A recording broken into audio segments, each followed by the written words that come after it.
Éternel, nous voulons te rendre gloire, te louer ce matin. Tu es un Dieu miséricordieux et bon. Tu as pardonné nos péchés, tu nous as appelés à toi, tu nous donnes la vie éternelle. Seigneur, nos cœurs sont remplis de reconnaissance pour ta bonté et ta grâce. Quand nous faisons quelque chose dans nos vies, quelque chose d'important,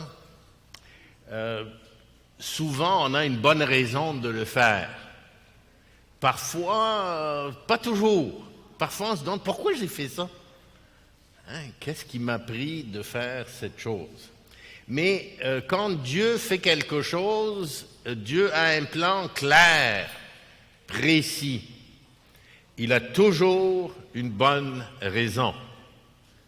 Et la question qu'on va se poser aujourd'hui, que le texte répond, c'est pourquoi est-ce que le Seigneur Jésus est venu sur la terre? On connaît la réponse, mais ici, c'est l'évangile de Luc qu'on va regarder. Luc écrit à Théophile. Théophile, il y a plusieurs commentateurs qui se demandent si Théophile était chrétien. En fait, ils pensent qu'un des objectifs, un des buts de Luc, c'était de présenter l'Évangile clairement à Théophile. Et dans l'Évangile de Luc, dans énormément de passages, presque tout l'Évangile nous présente clairement le message du salut, entre autres le passage que nous allons voir ce matin. Une présentation simple, claire du salut, un passage clé, je dirais, dans la présentation de l'Évangile pour chacun de nous. Dans les passages qui précèdent, Luc a présenté Jésus qui guérit un lépreux. D'abord, les apôtres, il a appelé les apôtres qui étaient à la pêche, qui se sont vus pécheurs, et il les a appelés à le suivre. Ils ont tout laissé, ils l'ont suivi. Ensuite, il a guéri un lépreux et qui, évidemment, avait la foi. Il lui a dit, si tu veux, un paralytique qui avait la foi. Et ici, on va voir la repentance. Le message du salut, qui est très simple, est toujours autour, et dans l'Évangile de Luc et dans tout le Nouveau Testament, la reconnaissance du statut de pécheur perdu sans espoir, l'appel irrésistible des pécheurs par la parole de Jésus, le pardon des péchés par sa grâce, la foi des appelés qui se manifeste immédiatement dans leur action.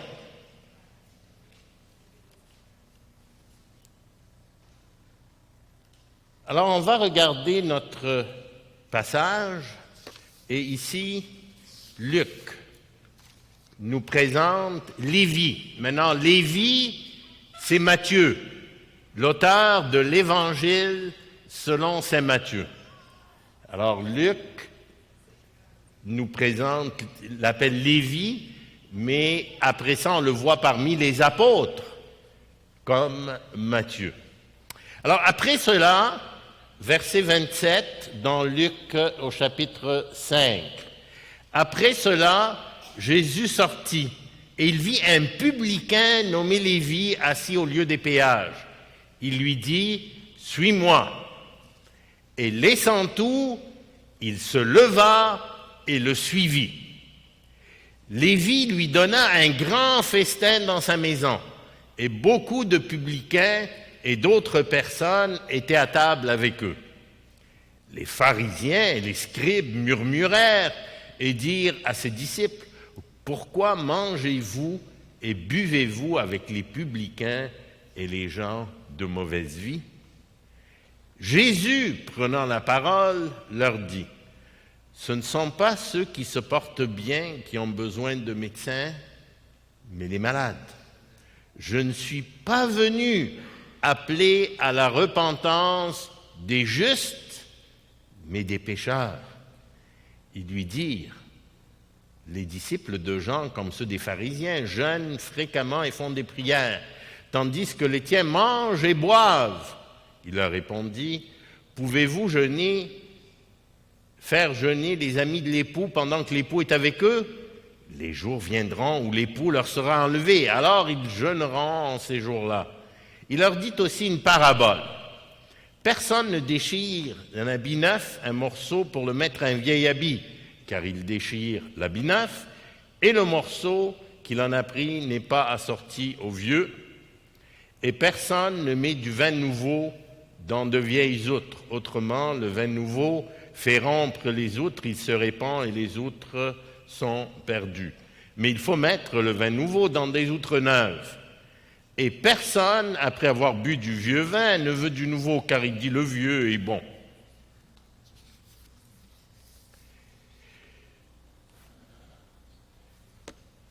Alors, au début du passage, Jésus sort, il voit un publicain nommé Lévi, assis au péage. Alors, c'est quoi un publicain? Alors, plusieurs le savent, c'est un collecteur d'impôts, de taxes, de douanes. C'est ça un publicain. Qui payait ses impôts, ses taxes et ses douanes aux Romains et aux chefs juifs. Il était assis aux douanes, probablement ce n'était pas un grand chef comme Zachée, mais c'était un homme qui avait des affaires lucratives quand même avec les taxes. Il faisait beaucoup d'argent. Il n'était pas respectable. Aujourd'hui, quelqu'un qui travaille à Revenu Canada ou Revenu Québec, j'ai des amis chrétiens qui travaillent là, je les aime bien, etc. Il n'y a pas de problème. Dans ce temps-là, c'était un gros problème. D'abord, les personnes préposées aux impôts, aux taxes, aux douanes, étaient considérées comme des voleurs. Quand ils sont allés voir au chapitre 3 Jean-Baptiste, ils lui ont demandé qu'est-ce qu'on doit faire. Il a dit, regarde, n'exigez que ce que vous devez exiger. Pourquoi? Parce qu'ils devaient remettre aux Romains, aux Juifs, un certain montant d'argent, puis après ça, tout le reste qu'ils prenaient était à eux. Alors souvent, ils extorquaient beaucoup d'argent des gens qui étaient autour d'eux. Ils avaient le pouvoir, souvent ils utilisaient l'armée romaine en plus des gardes juifs et ils volaient littéralement, ils extorquaient les gens. Et aussi, ils étaient perçus par les Juifs comme des collaborateurs des Romains et donc des traîtres. Et ils payaient l'impôt aux Romains qu'ils demandaient en pièces romaines. D'ailleurs, souvent, ces gens-là étaient des gens locaux qui connaissaient la population et qui pouvaient accuser ceux qui ne payaient pas leur juste part. Et ils étaient haïs par les Juifs à cause des extorsions, les malversations, et souvent aussi, ils prêtaient avec un intérêt usurier extrêmement élevé aux gens quand ils n'avaient pas d'argent. En plus de ça, ils travaillaient le sabbat, parce que, les gens traversaient les douanes tous les jours de la semaine, et les Juifs les haïssaient à cause de ça, et ils les considéraient comme impurs. Un peu comme des lépreux spirituels. Et il était interdit, c'était une pratique juive qui interdisait de manger avec les publicains. Okay? Si tu mangeais, tu devenais toi-même impur. Alors, ce n'était pas dans dans l'Ancien Testament, mais c'était dans les règles juives.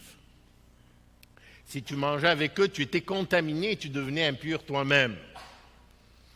Et les publicains et les gens de mauvaise vie, les prostituées, étaient mis dans le même paquet. Les pires des pires. Alors, Jésus voit Lévi, le pire des pires, assis au péage. Il n'y a pas pire que Lévi.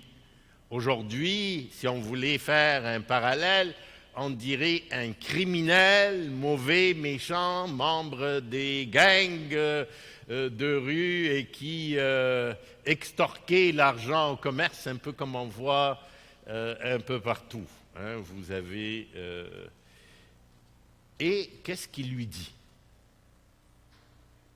Qu'est-ce qu'il lui dit?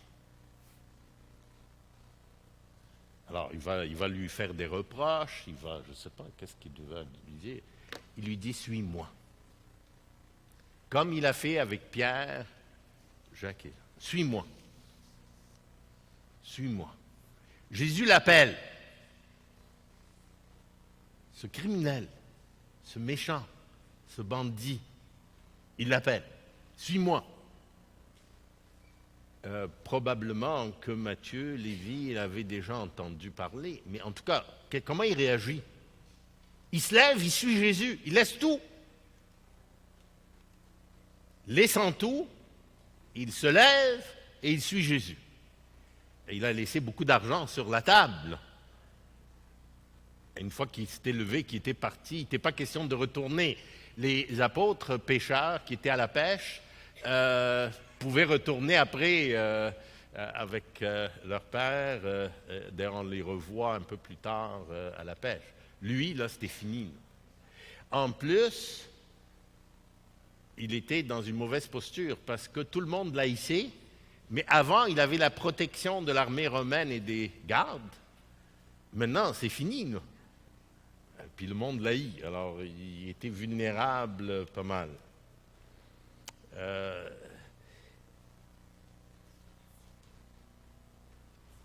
C'est un appel imprévisible. C'est vraiment extraordinaire, hein, que Jésus appelle Lévi. Il a une décision à prendre, il a pris la bonne, évidemment. D'autres dans le Nouveau Testament, et nous lisons même, soit dans Matthieu ou dans Luc, des personnes qui n'ont pas suivi Jésus. Hein, il y en a un qui lui a dit « Je te suivrai partout où tu iras ». Il lui a dit « J'ai pas de place où aller ». Il est probable qu'il n'a pas suivi. L'homme riche qui vous devez vendre, Jésus lui a dit « Vends tout ce que tu as et suis-moi ». Un autre a dit « Moi, je dois aller d'abord ensevelir mon père ».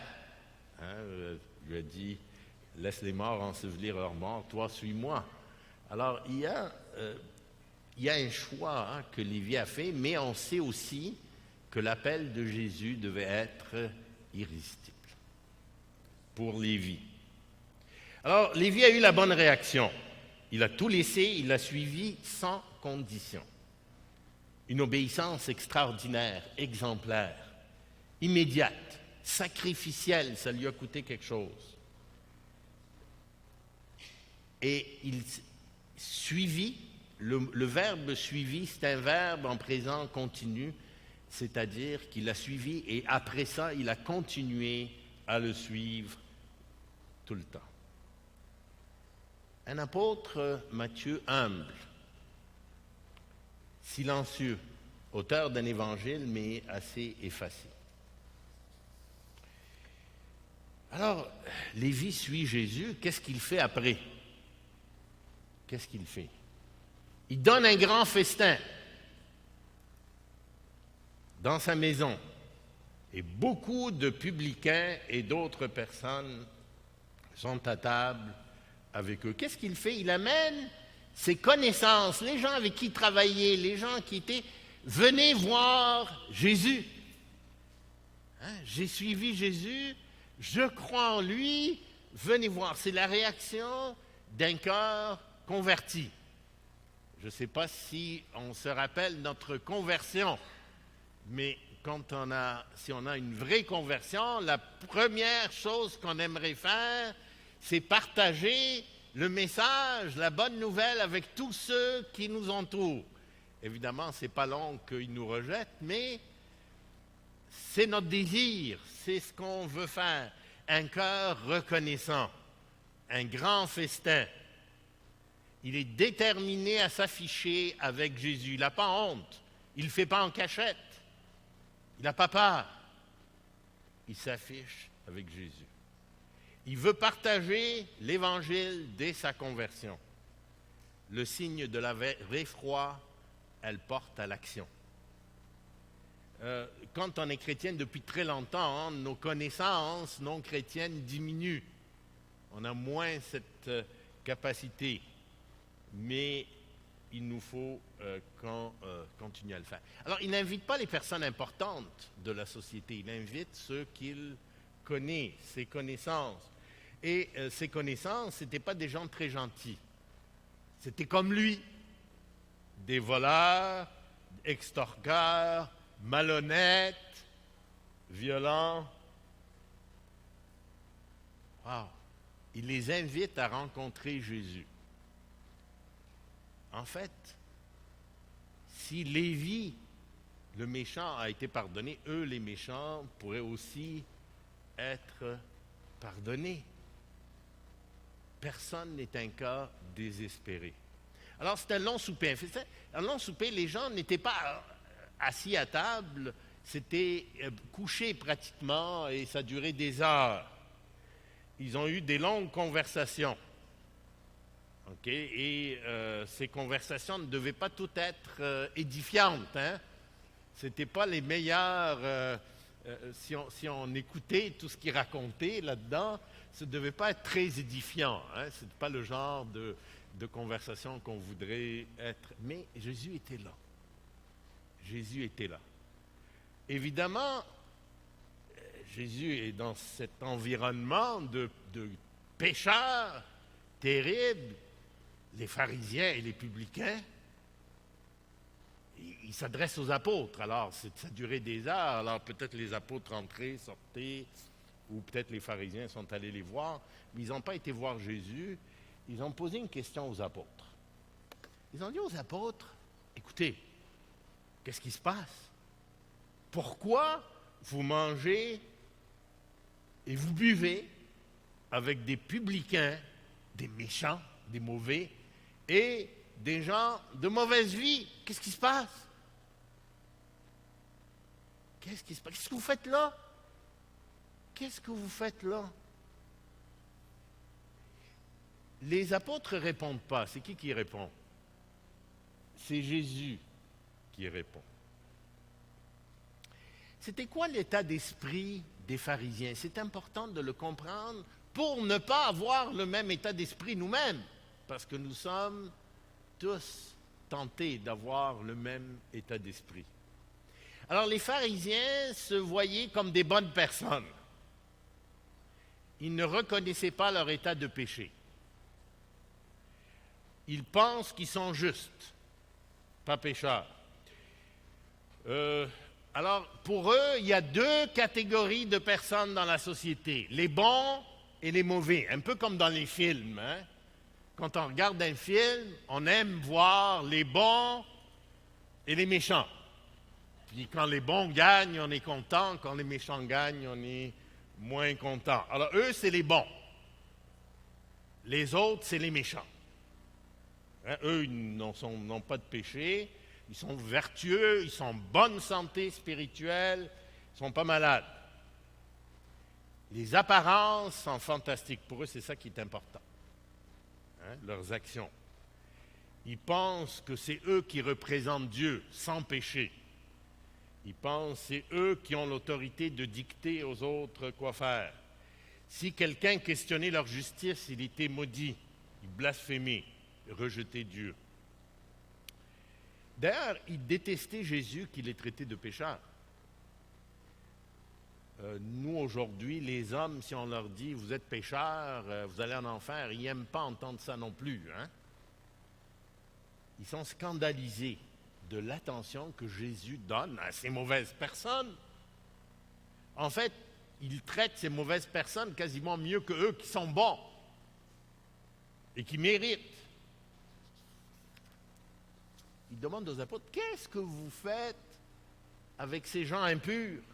Vous n'avez pas honte? Vous êtes impurs vous-même maintenant. Alors Jésus leur répond. C'est Jésus qui répond. Qu'est-ce qu'il répond?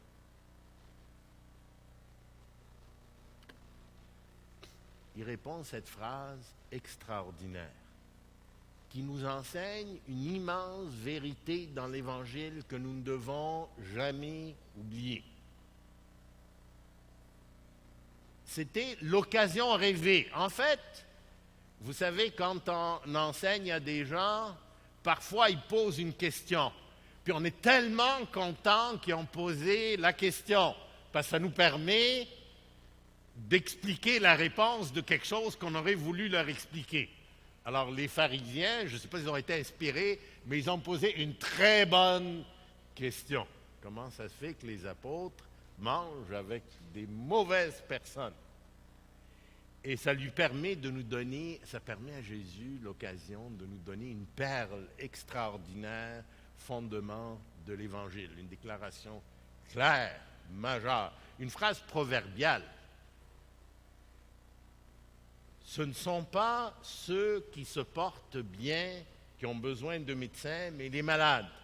Je ne suis pas venu appeler à la repentance des justes, mais des pécheurs. C'est la phrase qui nous explique pourquoi le Seigneur Jésus-Christ est venu sur la terre. Il est venu appeler des pécheurs à la repentance. Il est venu sur la terre, il est mort sur la croix pour appeler des pécheurs à la repentance, à la conversion. C'est le cœur du message de l'Évangile. Dieu est le grand docteur qui guérit les malades. Un des noms de Dieu, c'est l'Éternel qui guérit. Et c'est clair que les publicains sont malades, mais eux, ils ne se voient pas malades. Ils se voient en bonne santé. Ils ne se voient pas paralytiques ou lépreux. Ils se voient en bonne santé. Je suis en forme. Et ici, on ne peut pas ne pas penser à Luc 18. On va le voir plus tard. Où il y a un pharisien et un publicain. En fait, le publicain, on pourrait dire, c'est Matthieu. Hein? Et un qui dit « Je suis pécheur, pitié ».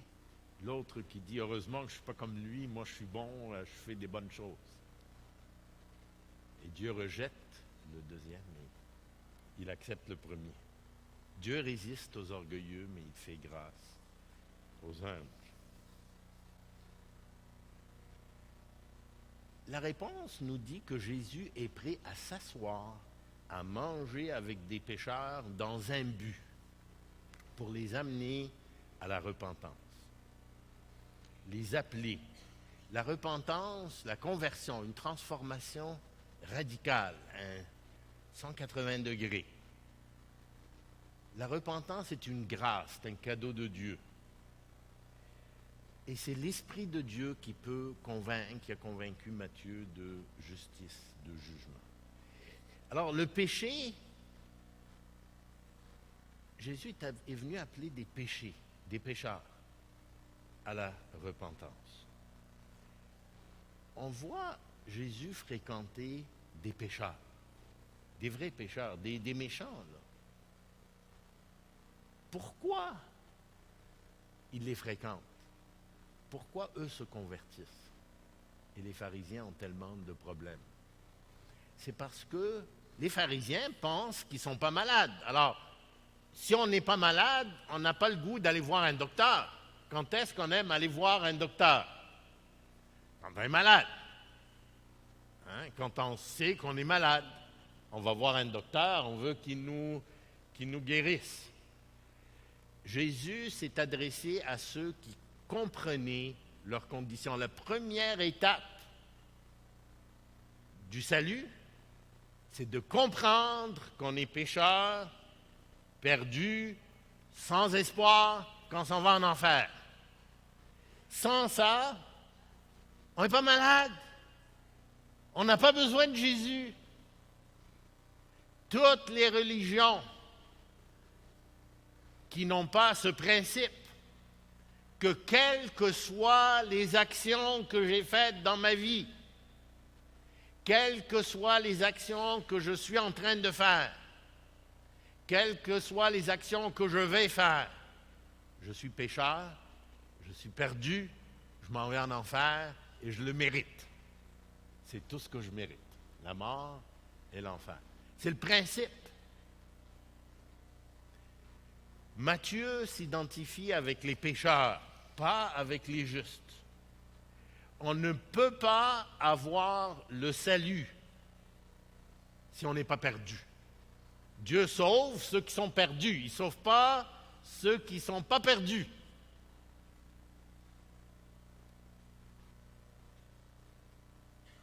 Vous savez, même nous, parfois, on a tendance à catégoriser les gens.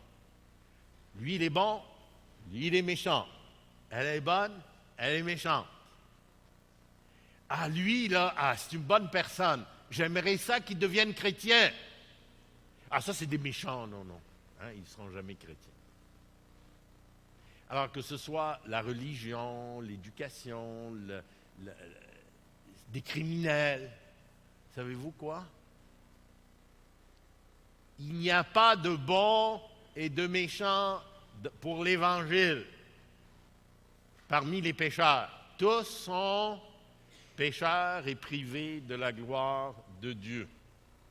Il n'y a pas deux catégories. Il y a une catégorie de pécheurs. Maintenant, parmi cette catégorie de pécheurs perdus, il y en a ceux qui savent qu'ils sont pécheurs et perdus et ceux qui ne savent pas qu'ils sont pécheurs. Oui, mais les deux sont pécheurs et perdus. Il y a ceux qui le savent et ceux qui ne le savent pas.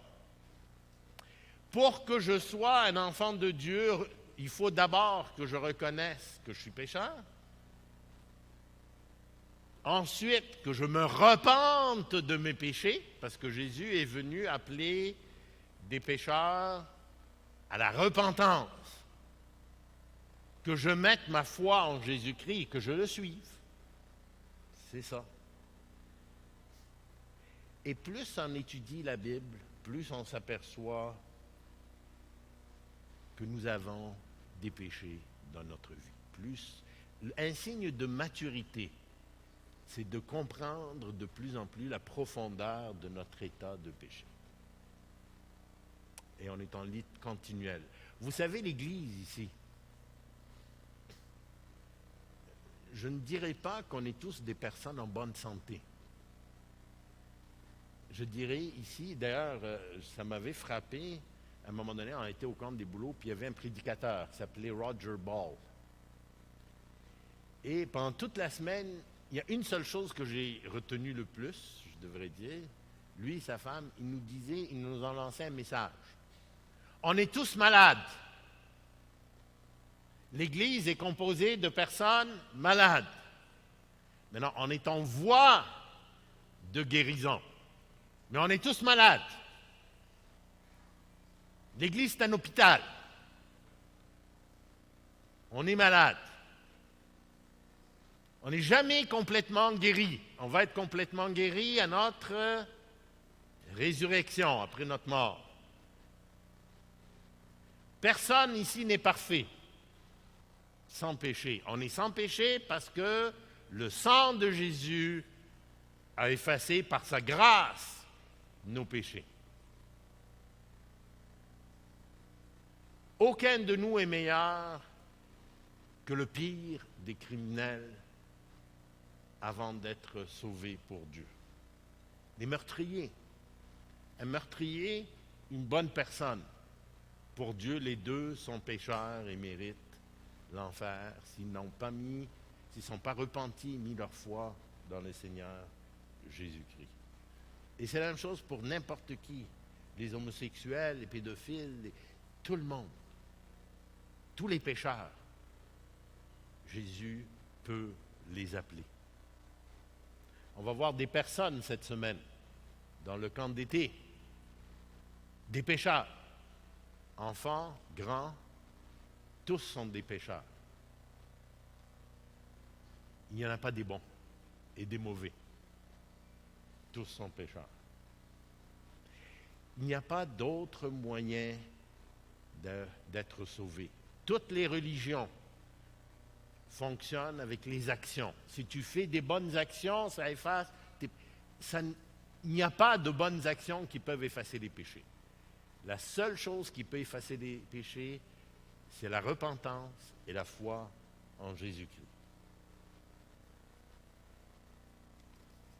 Dans l'Église, cependant, je vais ouvrir une petite parenthèse, les chrétiens sont appelés à la sainteté.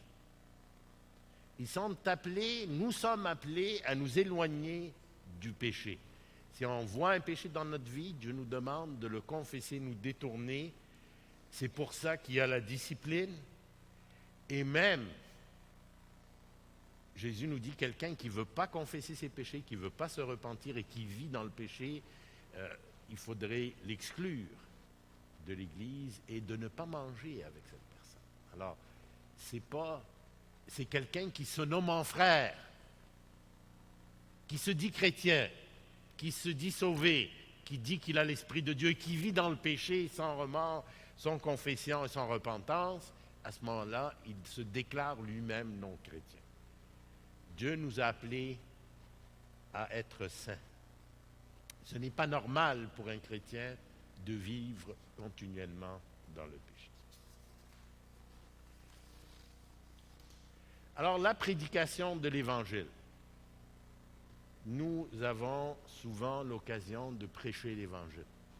Le message de l'Évangile. On présente la première chose, tous sont pécheurs, méritent la mort et l'enfer. Déjà, il y a plein de monde qui ne va pas vouloir nous écouter, comme ils n'ont pas voulu écouter les pharisiens. Il y a beaucoup de gens qui proclament « Viens, avance-toi, lève la main, tu vas être sauvé ». Non. Reconnais d'abord que tu es pécheur et perdu. Repens-toi. Jésus est venu t'appeler à la repentance. Mets ta foi en Jésus, suis-le et tu seras sauvé. Ça, c'est le message de l'Évangile.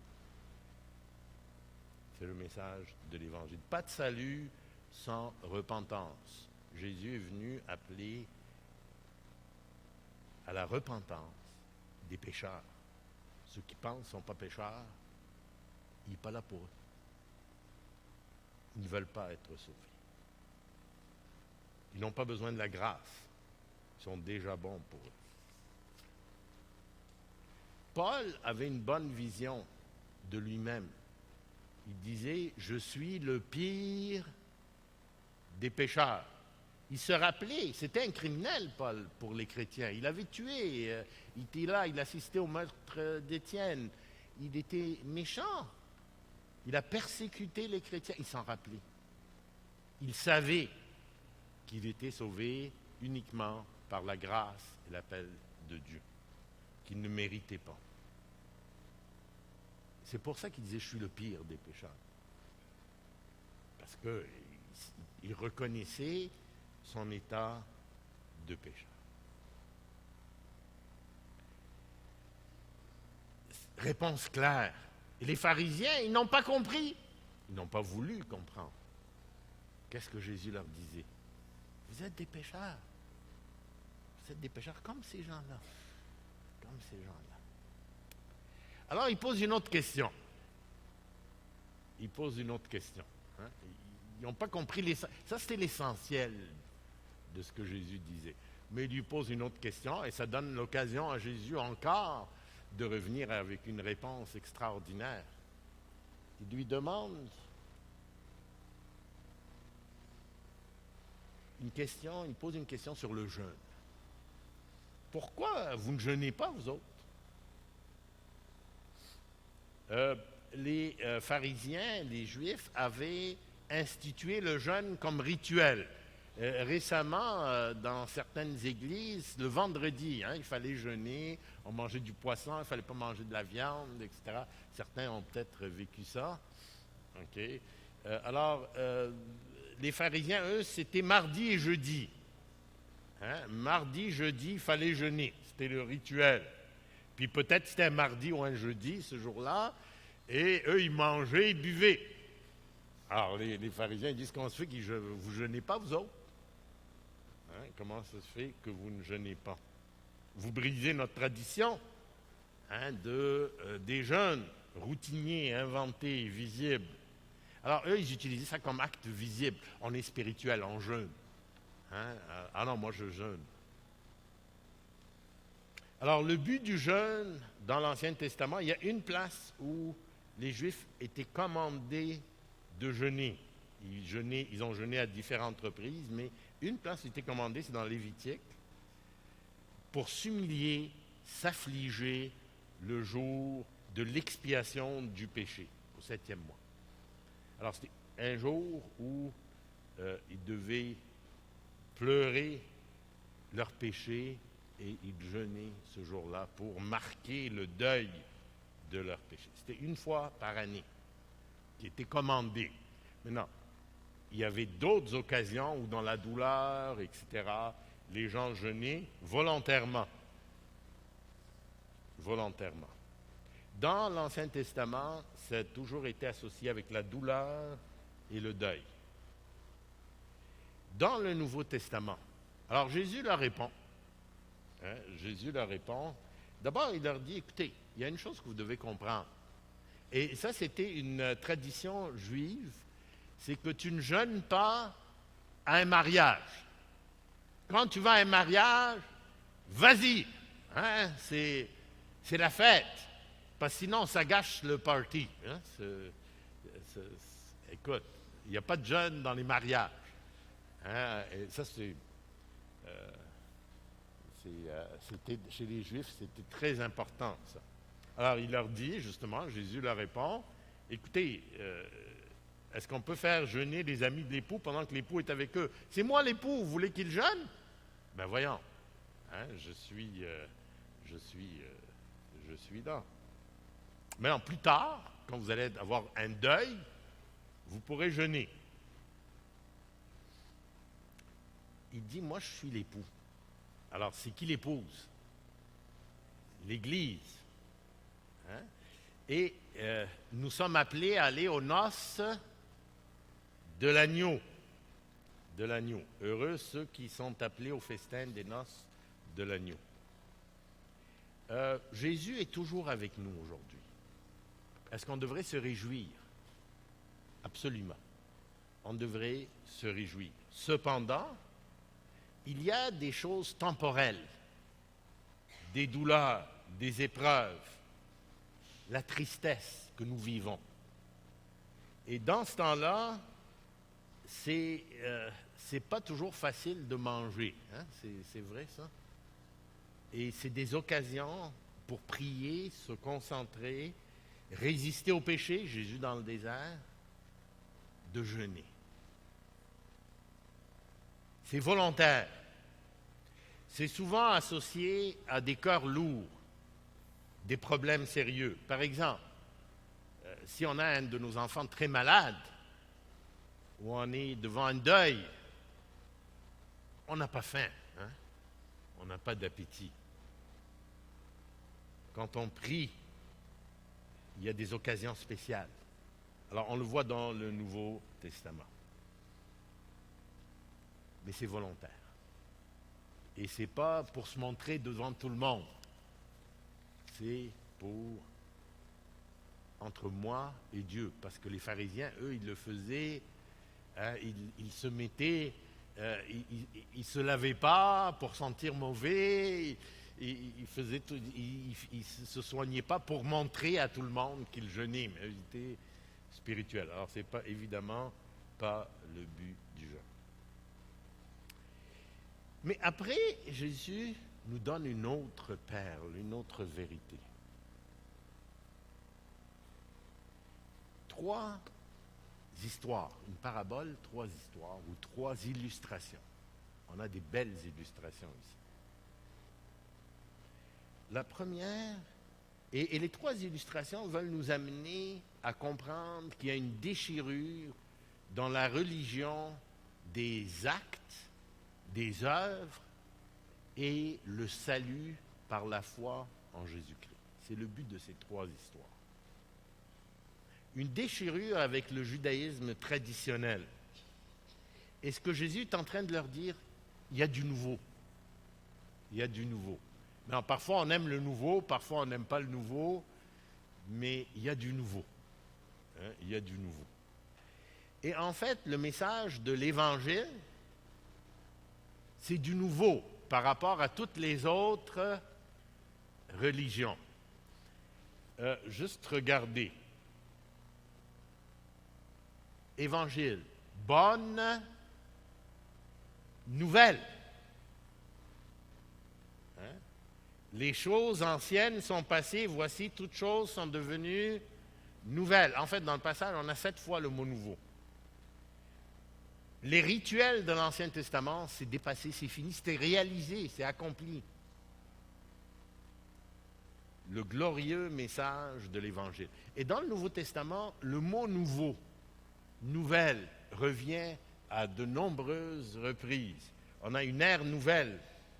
Alors, le baptême et la croix font passer l'homme ancien à un homme nouveau. Hein, les signes de cet homme nouveau, la justice, la sainteté, la pureté, la vérité. Le vin nouveau, la pâte nouvelle, la nature nouvelle, la nouvelle alliance en mon sang. Des nouvelles créatures. Une route nouvelle vers le Père. Un nouveau commandement. Aimez-vous comme je vous ai aimé. Dans l'Apocalypse, les croyants reçoivent un nouveau nom. Ils vont chanter un cantique nouveau. Dieu va placer son peuple dans la nouvelle Jérusalem. Toutes choses seront nouvelles. Apocalypse 21. D'ailleurs, les chrétiens du 1er siècle avaient bien compris ça. C'est pour ça qu'ils ont appelé l'Évangile le Nouveau Testament. Le Nouveau Testament. C'est nouveau. C'est nouveau. 3 images pour illustrer que c'est nouveau. On ne mélange pas, et on ne peut pas mélanger. On ne peut pas mélanger la grâce avec les œuvres. Le salut, c'est la grâce, c'est la grâce. On ne le met pas moitié grâce, moitié œuvre, ou la grâce et les œuvres, comme certaines religions le font. Hein, j'ai parfois des discussions avec des amis à moi, hein, et je demande, mais si c'est la grâce, ce n'est pas les œuvres qui sauvent. Évidemment, une fois qu'on est sauvé, on veut faire les œuvres, mais ce qui sauve, c'est la grâce. Ils disent non, c'est la grâce et les œuvres qui sauvent. Ils sont en train de faire exactement ça, et si vous avez des amis qui sont d'autres religions qui se disent chrétiennes, c'est la même chose. La grâce et les œuvres. Et ces 3 histoires sont pour eux. On ne peut pas mélanger. Alors, la première illustration, c'est l'habit rapiécé. Alors, histoire courte, si tu as un vieil habit, puis tu couds, tu le rapièces, il y a un trou, tu rapièces avec un morceau d'un habit neuf. Dans le temps, ils ne faisaient pas prélaver, hein, les fabriques ne prélavaient pas. Alors, tu allais laver ton habit, qu'est-ce qui arrivait? Le nouveau morceau rétrécissait puis déchirait l'habit, parce que tout rétrécissait quand tu les laves. Quand j'étais jeune, c'était comme ça. On achetait beaucoup plus grand pour que ça rapetisse. On ne peut rapiécer l'Évangile avec le judaïsme. Il faut repartir à zéro. L'outre. Alors, on mettait le vin dans les outres, puis le vin fermenté. Alors, quand la première fois qu'on le mettait, l'outre qui était neuve, elle pouvait grandir. Quand les gaz sortaient, mettaient de la pression, l'outre était élastique, elle grandissait. Mais si je mettais du nouveau vin dans une vieille outre qui avait déjà été grandie, elle se brisait parce qu'elle n'avait plus d'élasticité. Alors on perd le vin et l'outre. Ça, c'est la deuxième illustration. On ne peut pas mettre du vin nouveau, le Saint-Esprit, la grâce, dans des vieux réceptacles. Il faut des nouveaux réceptacles transformés. Et la troisième illustration, c'est que souvent les gens, ils aiment ce qu'ils ont l'habitude de faire. Hein? Je ne sais pas moi, si vous avez le goût de manger quelque chose, si on vous offre quelque chose de mieux, mais non, je suis habitué à celle-là. Hein? Je vais la garder, hein, nos vieilles habitudes. En fait, beaucoup sont confortables dans leur vieille religion, leur vieux vin. Hein? Ils ne veulent pas essayer le nouveau, ils ne veulent pas prendre de chance. Hein? Ça ne marchera jamais. En fait, souvent, ils ont tellement investi dans les bonnes œuvres. Et plus les gens se croient bons, plus ils ont fait des bonnes œuvres, moins ils sont prêts à admettre qu'ils sont pécheurs et ils méritent l'enfer. C'est beaucoup plus facile pour ceux qui savent, c'est pour ça, qu'ils sont pécheurs. Ceux qui savent qu'ils sont pécheurs, les pires des pires, c'est plus facile pour eux d'accepter qu'ils sont pécheurs. C'est plus difficile pour les bonnes personnes. Quand nous annonçons l'Évangile, ah, lui, il ferait un bon chrétien, lui, non. Ce n'est pas la volonté de Dieu. La volonté de Dieu, c'est qu'on annonce l'Évangile à tout le monde et tout le monde peut être sauvé. Tous. Il n'y a pas des bons et des méchants. En conclusion,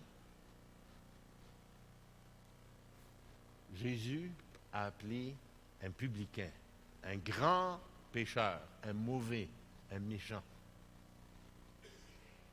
Jésus est venu appeler des pécheurs.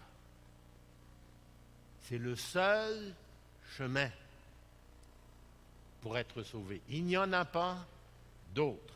Nous sommes tous appelés, toutes les personnes ici. Il n'y a pas des bons et des mauvais. Chaque personne ici, si on n'a pas pris la décision de se repentir et de suivre Jésus-Christ, il est temps de la prendre. Il n'y a personne qui est trop mauvais pour ça. Il n'y a personne qui a même des excuses pour rejeter l'invitation. Je suis prêt à renoncer à tout ce qui me sépare de lui. Et nous avons tous l'appel d'une nouvelle vie avec lui, en apprenant à le connaître, à nous rapprocher de lui, à lui rendre gloire en pleine reconnaissance de tout ce qu'il nous a donné. Seigneur Jésus, nous voulons te louer, te manifester notre reconnaissance, parce que quand nous étions encore pécheurs, tu es mort pour nous. Oui, Seigneur, tu es mort pour nos péchés, tu nous pardonnes. Nous méritions la mort, l'enfer, et tu as tout effacé, tu as fait de nous tes enfants. Et nous voulons te remercier, te rendre gloire, parce que tu es un Dieu merveilleux, miséricordieux et bon.